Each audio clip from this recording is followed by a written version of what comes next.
네, 반갑습니다. 마음호수 심리상담소의 김진겸 소장입니다. 지금까지 무의식을 어떻게 가르칠 것인가 라는 그 방법에 대해서 이야기하고 있습니다. 오늘은 무의식을 가르친다는 개념을 설명하기 위해서 그 원리를 이야기하기 위해서 굉장히 중요한 비유를 한 가지 더 해보려 합니다. 이 무의식이라는 것은 어린아이와 같다라고 표현할 수 있습니다. 마치 어른처럼 지혜는 없지만 어떤 것이든 스펀지처럼 흡수해버리고 한편으로는 고집스럽고 감정적인 어린아이입니다. 그래서 이것을 비유적으로 어떻게 가르칠 것인지를 함께 이야기해 보려고 합니다. 어떤 아이가 떼를 쓴다라고 생각해 보겠습니다. 그 아이가 아이스크림을 사달라고 길바닥에 주저앉아서 울면서 난동을 피웁니다. 그러면 어떻게 해야 할까요? 굉장히 난감한 상황일 겁니다. 주변 사람들도 다 쳐다보고 그런 상황이라면 이 시끄러운 아이를 잠재우기 위해서 아이가 원하는 대로 당장 아이스크림을 사준다면 어떻게 될까요? 앞으로 훨씬 더 큰 악순환에 빠지게 될 겁니다. 왜냐하면 아이는 버릇이 더 나빠질 것이기 때문이에요. 내가 때만 쓰면 원하는 것을 얻을 수 있다는 비현실적인 잘못된 믿음이 만들어지기 때문입니다. 그렇기 때문에 일반적으로 부모님들이 원하는 대로 해주지 않는 겁니다. 나중에 더 힘들어질 것을 확실하게 인식하기 때문입니다. 지금 떼쓰는 것 때문에 힘든 것보다 나중에 아이가 버릇이 나빠지게 되면 훨씬 더 힘들 거라는 것을 알고 있는 겁니다. 아이가 버릇이 나빠지는 것이 더 나쁘다는 거죠. 저는 그것이 강박적 반응을 해주는 것과 비슷하다라는 생각을 합니다.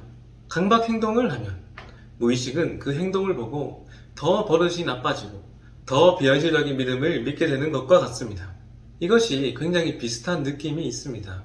아닌 것은 때를 써도 아닌 것이 되어야 합니다. 때를 쓴다고 아닌 것이 맞는 것이 되어서는 안 되는 거예요. 부모에게는 아닌 것은 아니라고 그 현실적인 진실을 가르칠 책임이 있는 겁니다. 그래야 나중에 그 아이가 건강하게 자라서 이 현실을 살아갈 수 있기 때문이에요. 그럴 때는 단호하게 행동하는 것이 필요합니다. 지금 당장은 너무 힘들고 주변 사람들이 볼까봐 민망하기도 하고 여러가지 정말 내 마음이 불안하고 두려움이 올라오겠지만 지금 당장 빨리 아이를 타협하고 싶겠지만 그럼에도 단호해져야 하는 거예요. 그것은 아이를 정말로 사랑한다면 힘들더라도 아이를 위해서 단호하게 결정해야 하는 부분입니다. 그리고 오히려 그동안 잘못 가르쳤음을 인정해야 해요. 요즘 그런 프로그램들이 많죠. 아이를 마법처럼 변화시키는 그런 프로그램들을 보면 2시간, 3시간 부모가 버티고 앉아서 잘못된 것을 단호하게 가르치는 모습을 보곤 합니다. 그렇게 한번 가르치는 것이 그 아이의 평생을 좌지우지할 수도 있는 거예요. 강박증도 마찬가지입니다. 두려움과 공포가 크다고 해서 거짓이 진실이 되면 안 됩니다. 강박적인 순간에 엄청난 불안과 공포가 올라오더라도 아닌 건 아닌 겁니다. 타협해서는 안 됩니다. 단호하게 비현실적인 망상적 공포는 끝까지 아닌 것은 아니라고 알려줄 수 있어야 합니다. 그것을 아이에게 행동으로 가르쳐야 하듯이 무의식에게도 행동을 통해 훈련을 시켜줘야만 하는 거고요. 무의식 역시 2시간이고 3시간이고 아닌 것은 아니라고 훈련시켜야 할 책임이 있는 겁니다. 그렇다고 해서 강박 행동을 무작정 이유 없이 억지로 멈추라고 이야기하는 것은 절대로 아닙니다. 그런다고 해결되지 않습니다. 많은 내담자분들이 자신이 예전에 분명히 강박 행동을 하지 않고 억지로 참아내 보았지만 그럼에도 증상이 줄어들지 않았다라고 말합니다. 그래서 다시 강박 행동을 하는 잘못된 방향으로 가버리는 거죠. 앞에서 아이를 훈육하는 그 비유에 어느 정도 정답이 있다라고 생각합니다. 예를 들어서 무작정 아이가 떼쓴다고 아이의 요구를 무시하고 그냥 때려서 집에 데려오고 원하는 것을 이유 없이 해주지 않는다고 아이가 좋아질까요? 때리고 사주지 않고 힘을 써서 집으로 데려온다고 해서 아이가 좋아질 리가 없습니다. 오히려 역효과만 날 것입니다. 저는 그것이 억지로 강박 행동을 참는 것과 비슷하다고 생각합니다. 오히려 우리가 반드시 해야 할 부분은 공감을 하는 겁니다. 소통을 하는 거예요.